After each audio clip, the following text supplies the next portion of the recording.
예수님의 말씀을 새겨봅시다. 율법학자들과 바리사이들은 모세의 자리에 앉아 있다.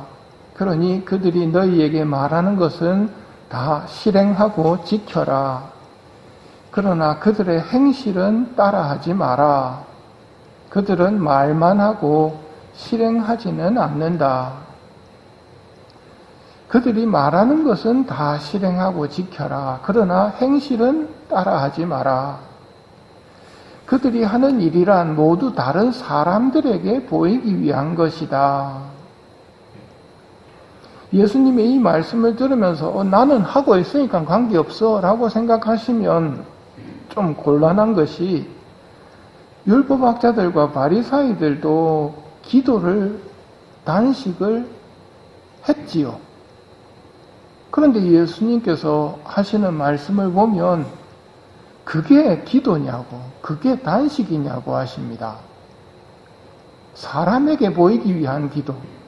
그래서 사람들 많을 때 길게 기도하는 것, 이거는 하나님께 바치는 기도가 아니기 때문에 실행했다고 말할 수가 없는 겁니다. 자선이나 단식도 마찬가지입니다. 사람들에게 보이기 위한 것, 실행했다고 말할지 모르겠지만 하느님 보실 때는 그건 실행하지 않은 겁니다. 우리도 하느님을 잊어버리고 미사 참여할 수 있고 성모님 생각도 안 하면서 묵주기도 할 수 있습니다. 그거 한 겁니까? 글쎄요. 정신 차리고 기도할 수 있는 은총을 청해야 합니다. 기도를 시작할 때 수호천사의 보호를 청하고 성령님의 도움을 청하고 기도를 하는 사람이 슬기로운 사람입니다. 사람들에게 보이기 위한 신앙은 보이는 것에 신경 씁니다. 성구갑을 크게 만들고 옷자락수를 길게 늘리고 본질은 잊어버리고 형식만 남아있으면 안 됩니다. 성구갑도 옷자락술도 모두 좋은 겁니다. 하느님의 말씀을 기억하자고 하는 거거든요. 근데 그걸 잊어버리고 사람들에게 보이기 위한 것으로만 남아있다면 그건 실행하지 않는 겁니다. 이렇게 사람들에게 보이기 위한 것은 받을 상을 다 받아버리는 것이기 때문에 정말 어리석은 모습입니다. 지나가는 이 세상에서 받아버리면 어떡합니까? 영원한 세상에서 영원한 보답으로 받을 생각을 하는 사람이 슬기로운 사람입니다. 하나님께서도 그걸 바라시고 우리가 기도를 하거나 자선을 하거나 할 때 이 세상에서 갚아주시는 것보다는 영원한 세상에서 갚아주시는 게 분명히 많을 겁니다. 그게 훨씬 유리하니까요. 분명한 거는 하늘나라에 쌓는 것이 옳다는 겁니다. 하늘나라에 쌓기 위해서는 사람들에게 보이려고 하지 않아야 합니다. 사람들에게 보이기 위한 율법학자들과 바리사이들의 모습은 잔치집에서는 윗자리 좋아하고 회당에서 높은 자리 좋아하고 장터에서 인사받기 좋아하고 스승이라 불리기를 좋아합니다. 이게 본받아서는 안 되는 행동의 모습입니다. 윗자리, 높은 자리, 스승이라 불리는 것. 이런 자리들의 공통점이 뭐겠습니까? 자기가 말을 많이 하고 다른 사람들은 자기 말을 듣는 자리를 좋아하는 겁니다. 위치가 다른 사람들에게 말하는 자리에 올라서려고 하는 것은 굉장히 위험한 일입니다. 그래서 여러분들은 사제를 위해 기도해야 됩니다. 너희는 스승이라고 불리지 않도록 하여라. 또 이 세상 누구도 아버지라고 부르지 마라. 그리고 너희는 선생이라고 불리지 않도록 하여라. 예수님의 이 말씀은 달을 가리키는 손가락입니다. 달을 가리키는 손가락을 보면 됩니까? 달을 봐야 됩니까? 달을 봐야 되죠.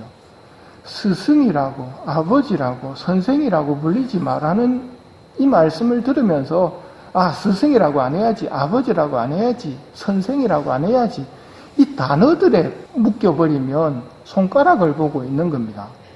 이 단어들이 뜻하는 게 뭘까요?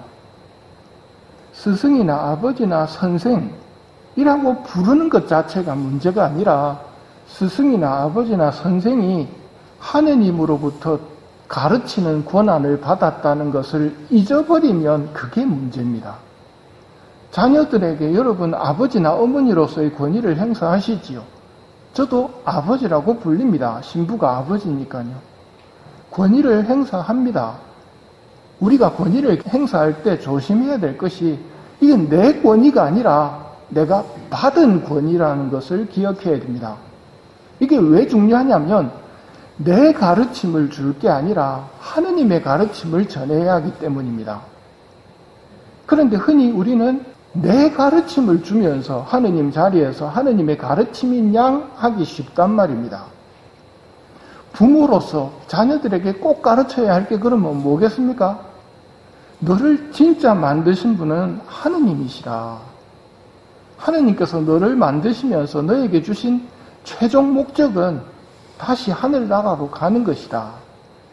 이 세상의 삶은 결코 호락호락하지 않다. 그래서 네 힘으로는 못 살아간다. 반드시 하느님과 함께 살아가야 한다. 하느님의 도움을 청하면서 살아야 한다. 그러니 기도하면서 살아야 한다. 이런 가르침들을 여러분이 주셔야 됩니다. 공부해라, 성공해라, 돈 벌어라가 아니고요. 하늘나라라는 목적을 잃지 않도록 해줘야 됩니다. 그게 올바른 부모의 모습이고 아버지의 모습이고 스승의 모습입니다.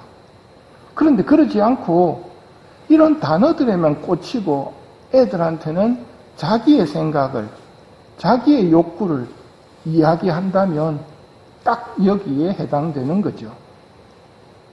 아버지라 부르지 말라고 했는데 왜 성당에서는 신부님이라고 부르냐고 하는 물음에 대한 대답이기도 합니다. 단어가 문제가 아닙니다. 예수님께서 성을 내거나 바보, 멍청이 하면 큰일 난다고 그랬죠. 제일 큰일 나는 게 멍청이지요. 그래서 난 절대 멍청이라는 말을 안 해야지. 이거하고 똑같은 겁니다. 미워하는 것이 문제인데 단어가 문제가 아니거든요. 스승, 아버지, 선생이라고 불리는 것, 내가 권위를 받았고 그 권위를 주신 분의 뜻에 따라서 이 권위를 사용해서 가르쳐야 하는데 그걸 잊어버리고 자기 만족을 위해서 가르치고 있다면 그게 문제죠. 그러니 가르치지 말라는 뜻이 아니라 하느님의 뜻에 따라 가르쳐야 한다는 것을 기억해야 됩니다. 오늘의 말씀입니다. 지도자들이 말하는 것은 다 실행하고 지켜라. 그러나 행실은 따라하지 마라. 너희 가운데서 가장 높은 사람은 너희를 섬기는 사람이 되어야 한다. 누구든지 자신을 높이는 이는 낮아지고 자신을 낮추는 이는 높아질 것이다. 하느님을 잊어버리고 우리의 생각을 가르치거나 사람들의 눈만 생각하는 위선적인 신앙으로부터 보호해 주시기를 청하며 이 미사를 봉헌합시다.